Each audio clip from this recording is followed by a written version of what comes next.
시청자 여러분 안녕하십니까? VOA 모닝뉴스 시작합니다.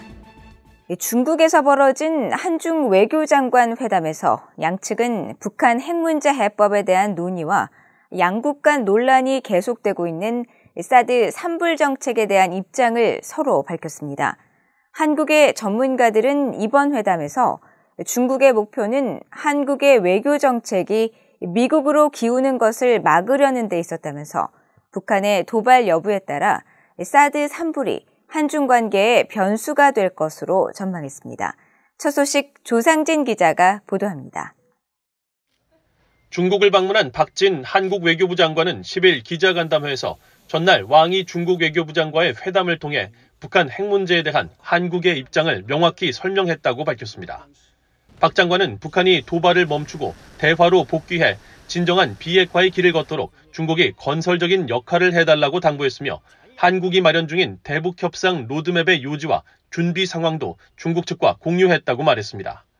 사드 문제와 관련해서는 이른바 사드 산불은 중국과의 합의나 약속이 아니라는 점을 중국 측에 분명히 밝혔다며 북핵과 미사일 위협에 대한 대응은 자위적 방어 수단으로 한국의 안보 주권 사안임을 분명하게 전했다고 강조했습니다.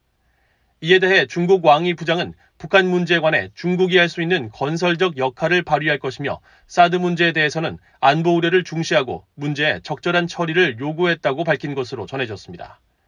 사드 산불 정책이란 문재인 정부 시절 주한미군의 고고도 미사일 방어체계 사드를 추가 배치하지 않고 미국 주도 미사일 방어체계에 참여하지 않으며 미한일 군사동맹도 결성하지 않는다는 방침입니다. 한국의 전문가들은 이번 외교장관 회담에서 중국의 목표는 윤석열 정부의 외교 정책이 미국 쪽으로 기우는 것을 막는 데 있었다고 분석했습니다. 그러면서 북한의 7차 핵실험 등 전략적 도발은 그런 중국 전략에 불리한 요인이 될 수 있다고 지적했습니다. 만약에 북한이 핵실험을 한다든지 하는 큰 도발을 하게 되면은 한국의 대미 경사가 가속화되고 확고하게 돼버릴 거고, 그렇다고 하면은 중국이 한국을 제어하고자 하는 시간을 상실할 수가 있거든요. 한국의 주권 사항이고 또 국가와 국민의 생명과 재산을 보호하기 위해서 이 문제가 생겨난 것이기 때문에 만약에 북한이 7차 핵실험을 한다라든가 또 다른 핵 미사일 고도화를 통해서 한국에 대한 위협이나 지역 안보를 해치는 행위를 하게 되면은 한국 정부로서는 사드 추가 배치를 포함한 모든 문제를 다시 고민할 수밖에 없는 상황인 거죠.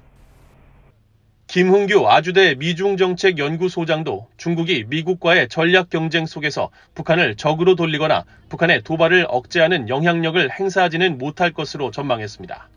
다만 시진핑 주석의 3년임을 결정하는 오는 10월 당대회에 영향을 미칠 수 있는 북한의 전략 도발에는 중국이 부정적인 입장을 보일 것으로 진단했습니다. 전문가들은 이번 한중 외교장관 회담에서 중국이 한국의 전략적 가치를 의식해 압박보다는 신중한 태도를 보였다면서 특히 중국이 한국 내 압도적인 반중 여론을 신경 쓰는 등 미중 간 전략 경쟁 속에서 한국을 자기 쪽으로 끌어들이려는 모습을 보이고 있다고 지적했습니다. VOA 뉴스 조상진입니다. 미국 의회에서는 미중 갈등이 고조되는 가운데 한국 등 인도태평양 영내 동맹들을 지원하고 이들과의 협력을 강화하기 위한 방안에 대한 여러 제언들이 나오고 있습니다. 한국 등 영내 동맹들과 경제 협력을 강화해야 한다는 초당적 목소리와 함께 군사 안보 측면에서는 미한일 3국 공조를 늘리고 영내 미사일 배치를 위해 협력해야 한다는 목소리가 높습니다. 이조은 기자입니다. 미국 상원의 마르코 루비오 의원과 테드 크루즈 의원, 탐 카튼 의원 등 공화당 상원 의원 6명은 지난달 말 로이드 오스틴 국방장관에게 서한을 보내 중국의 공격적인 행동을 억제하기 위해선 영내 지상발사 미사일 개발과 배치를 위한 동맹국들과의 협력이 필요하다고 강조했습니다. 구체적으로는 영내 미군 시설의 지상발사 탄도미사일과 순항미사일 배치를 우선시할 것을 촉구했습니다. 그러면서 이런 무기들의 영구적인 전진 배치는 미국이 자유롭고 개방된 인도태평양을 유지하는 데 진지하게 전념하고 있다는 강한 의지를 동맹 파트너들에 보여줄 것이라고 밝혔습니다. 영내 미사일 배치에 대한 중국의 반발 가능성과 관련해선 미국이 주도하는 포괄적 대응 전략 구축의 중요성을 강조했습니다. 의원들은 서한에서 과거 사드에 한국 배치 시 중국이 한국에 경제적 보복을 가했듯이 일부 동맹국가 파트너들은 자국 영토에 이런 무기를 배치하는 것이 중국의 반발을 불러일으킬 것을 우려하고 있다고 지적했습니다. 그러면서 중국이 이런 경제적 강압 캠페인을 시도할 경우 미국의 지지가 있을 것이라는 점을 동맹국들에 안심시킬 경제적 외교적 전략 마련을 위해 영내 동맹 파트너들과 협력할 필요성을 국무부와 논의한 적이 있는지 보고할 것을 오스틴 국방장관에게 요구했습니다. 특히 영내 안보 협력에는 미한일 3국 공조 강화가 필수적이라는 목소리가 초당적으로 이어지고 있습니다. 하원 외교위 아테소 위원장인 아미베라 의원은 최근 워싱턴의 싱크탱크 전략국제문제연구소 CSIS가 주최한 화상대담에서 영내 지정학적 안보에 대한 미한일 3국 공조 강화의 중요성을 강조하며 북한 핵실험이 그 계기가 될 수 있다고 밝혔습니다. Within the Korean public, within the Japanese public, can we use this as a forcing function for the trilateral relationship on the geopolitics, security of the region? And I think that if we think about it in that juncture, that may be the forcing function to say, okay, we've got to set aside some of these historic issues. And that may be broadly supported by the public in the face of a seventh nuclear test, because that threat becomes very real. 미국은 한국 등 영내 동맹국들이 북대서양조약기구 나토와의 협력을 강화하도록 도와야 한다는 제언도 있습니다. 마르코 루비오 의원과 존 이언스트, 릭 스캇 의원 등 공화당 상원 의원들은 최근 조 바이든 대통령에게 공개 서한을 보내 나토가 중국, 러시아의 위협에 동시 대응하도록 할 것을 촉구했고, 이런 새 전략 개념에 맞춰 한국 등 인도태평양 영내 동맹들과 나토 협력을 강화하는 구체적 방안을 논의할 것을 촉구했습니다. 그러면서 바이든 대통령이 나토 정상회의에서 나토의 평화를 위한 파트너십 등을 모델로 삼아 한국, 일본, 호주, 뉴질랜드가 나토와의 협력을 강화하는 방안에 대해 구체적으로 논의할 것을 촉구했습니다. VOE 뉴스 이존입니다. 한국을 방문한 베스 벤다인 미국 하원 의원을 비롯한 미국의 한반도 안보 문제 전문가 대표단 일행이 이종섭 한국 국방부 장관을 만나 주요 안보 현안에 대해 의견을 교환했습니다. 미국 공화당의 베스 벤다인 하원 의원과 조셉 디트라니 전 국무부 대북협상 특사 등 미국 안보 대표단 일행은 10일 한국 국방부에서 이 장관과 만나 윤석열 한국 정부 출범 이후 미한 동맹이 더 굳건해지고 있는 데 대해 평가했다고 한국 국방부는 전했습니다. 또 한반도와 인도태평양 지역의 평화와 안정에 기여하는 미한 동맹의 역할을 평가하면서 앞으로도 양국 동맹 발전을 위한 의회와 민간 차원의 관심과 지원을 아끼지 않을 것이라고 말했습니다. 이에 대해 이종섭 장관은 한국 정부가 한미동맹 강화를 외교 안보 정책의 핵심으로 하고 있으며 국방 분야에서도 한미동맹을 더 굳건히 하기 위해 최선의 노력을 다하고 있다면서 후반기 연합연습인 을지 프리덤 실드의 성공적 시행과 확장 억제 전략 협의체의 성과를 위해 미국 국방부와 긴밀히 소통하고 있다고 밝혔다고 한국 국방부는 전했습니다. 최근 북한이 여러 대규모 가상화폐 탈취 사건에 관여한 것으로 지목되고 있는데 북한에 의한 피해와 위협이 더 대두될 것이라고 전문가들이 지적했습니다. 이에 대해 미국과 한국 정부는 북한의 사이버 기반 시설 등을 겨냥한 더 공세적인 대응이 필요하다는 주문도 나옵니다. 박형주 기자가 보도합니다. 미국 민간연구소인 신미국안보센터가 미한 사이버 협력을 주제로 개최한 세미나에서 미국 연방수사국 FBI에서 사이버 등 대북제재 이행 업무를 담당했던 닉 칼슨 미국 암호화폐 정보업체 TRM 분석관은 북한의 가상화폐 탈취를 비롯한 사이버 금융범죄 위협 환경이 역대 최악이었다고 평가했습니다. 그러면서 가상화폐 사용이 늘어나면 북한의 관련 해킹은 더 기승을 부릴 것이라고 경고했습니다. And that issue, it's going to get worse, right? Cryptocurrency is going to become much more of an accepted means of actual, payment settlement. It isn't right now, right?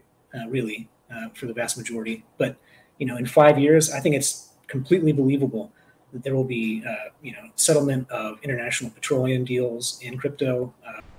칼슨 분석가는 최근 미국 재무부가 가상화폐를 돈 세탁해 현금화를 도와주는 믹서 업체를 또다시 제재한 것은 범죄자들의 돈 세탁 경로를 차단하는 기념비적인 조치라면서 정부 차원의 대응 속도와 효율성도 몇 년 전보다 개선됐다고 평가했습니다. 하지만 미국과 한국이 북한의 악의적 사이버 활동에 대해 더 공세적인 대응에 나서야 한다며 두 나라가 발족한 미한 사이버 실무그룹에서 이런 문제를 집중적으로 다룰 것을 제안했습니다. Offensive targeting operations that actually go after the North Korean cyber infrastructure itself, destroy, use wipers, try to disrupt their operations. That's something that I'd like to see a lot more of. 한국국가안보전략연구원의 김소정 선임연구원은 미국과 한국의 사이버 실무그룹에서 가상화폐 시장 등 민간 영역에 대한 이해를 바탕으로 북한의 사이버 위협에 대한 공동 분석과 평가가 선행돼야 한다고 강조했습니다.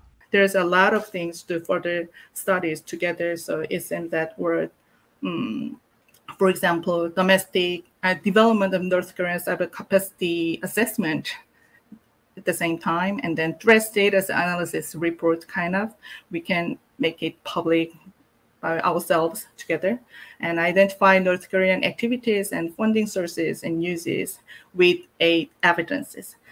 신미국 안보센터의 제이슨 바틀렛 연구원은 북한을 비롯한 국가 연계 사이버 행위자들의 위험성을 경고하는 주의보를 미국과 한국 정부 당국이 공동 발령할 것을 제안했습니다. I think that can be a really easy way to show that we are in this together, we are going to work together, and to make sure that both parties are fully cognizant of these risks. 바틀렛 연구원은 또 한국은 미국과 유엔 제재를 준수하고 집행할 수 있지만 미국처럼 독자적인 제재 역량은 없다면서 북한의 사이버 활동에 대한 구체적인 제재 방안도 실무그룹 차원에서 논의될 수 있을 것이라고 말했습니다. VOA 뉴스 박형주입니다. 미한 외교당국이 북한의 사이버 위협에 대응하기 위한 첫 국장급 회의를 개최하고 북한의 가상화폐 해킹 차단을 위한 방안 등을 논의했습니다. 국무부는 9일 보도자료에서 정박 국무부 대북특별부대표가 한국 이태우 외교부 북핵 외교기획단장과 북핵 문제를 논의하고 사이버와 가상화폐 분야 담당 양국 관계부처 관계자들을 초청해 북한에 점증하는 사이버 위협에 대해 논의했다고 밝혔습니다. 그러면서 이번 회의는 북한의 사이버 프로그램이 제기하는 위험에 대해 다루고 악의적 사이버 활동을 통해 불법 대량 살상 무기와 탄도미사일 프로그램에 자금을 조달하려는 북한의 지속적인 시도에 맞서기 위한 전략에 초점을 맞췄다고 설명했습니다. 국무부는 이번 회의가 사이버 공간에서 파괴적이고 불안정을 야기하는 행동에 집중하고 이에 대응하기 위해 비슷한 생각을 가진 국가들과 긴밀히 협력하겠다는 미국의 약속을 더욱 강조하는 것이라면서 정박 부대표는 북한의 사이버 위협을 다루기 위해 한국 윤석열 정부와 계속 긴밀히 협력하겠다는 미국의 약속을 재확인했다고 설명했습니다. 북한 정권의 후원을 받는 해킹 조직으로 미국 정부의 제재 대상에 오른 안다리엘이 마우이 랜섬웨어를 유포해 일본을 비롯한 전 세계 주요 산업을 대상으로 해킹 공격을 벌이고 있다는 지적이 제기됐습니다.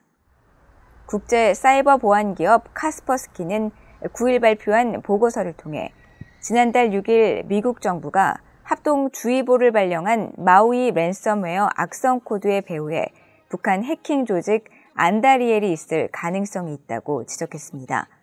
카스퍼스키는 지난해 4월 일본의 주택 관련 회사들이 대거 마우이 랜섬웨어에 피해를 입었으며 이들의 전산망 피해를 분석하는 과정에서 과거 안다리엘의 해킹 공격에서 발견된 것과 동일한 악성 코드를 다수 확인했다고 밝혔습니다. 앞서 미국 법무부는 지난달 19일 북한 해킹 조직이 마우이 랜섬웨어를 통해 미국 의료기관으로부터 탈취한 50만 달러의 몸값을 회수하고 마우이 랜섬웨어에 대한 정부 합동주의보를 발령했습니다. 이상으로 VOA 모닝뉴스를 모두 마칩니다. 시청해주신 여러분 고맙습니다.